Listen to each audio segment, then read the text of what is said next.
My advice to people, if you're going through this and you have a safe place to go to that safe place. Right. If like me, I said to you a long time ago that my goal is to have a house with enough rooms that our children don't have to stay in dangerous situations. But honestly, I'm not sure.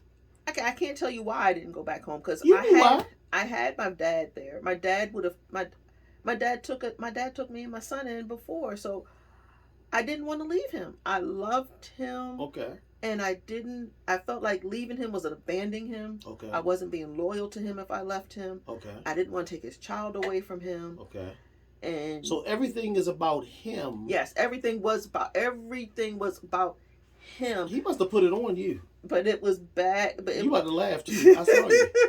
You must have said. But it was really bam, bam, bam, bam, bam. But it was, like I said, I take full responsibility for it, because it was choices that I made that but you were still young. For me to end up in that situation. So what older woman was in your ear to help you at that time? There was nobody. There was nobody.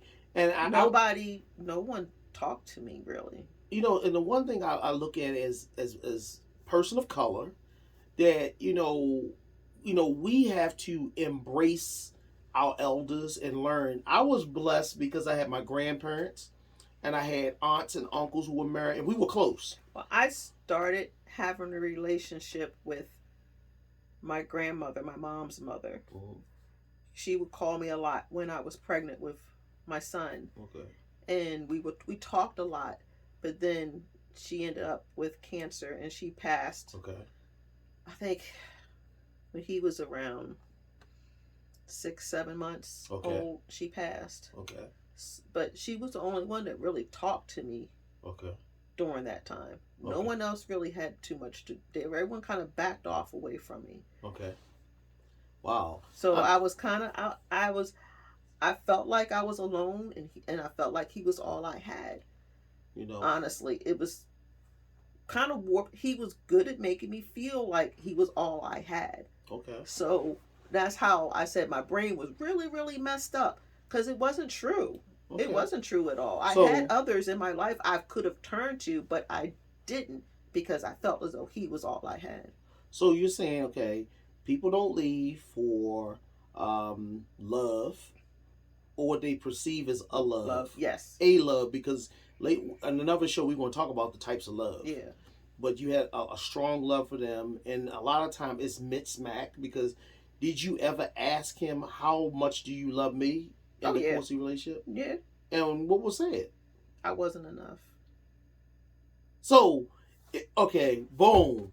So, the writing is always on the wall in most cases, because he wasn't being deceptive. Nah. He told you the truth. Yes, he did. So, he's not that's what I love about you. But he was good. He was good at pushing you away and then reeling you back in. But if somebody tells you, I know something. Listen, y'all. But real talk. But that's the mental part, that when when your head's twisted, when your brain's all messed up and twisted, you just don't. Let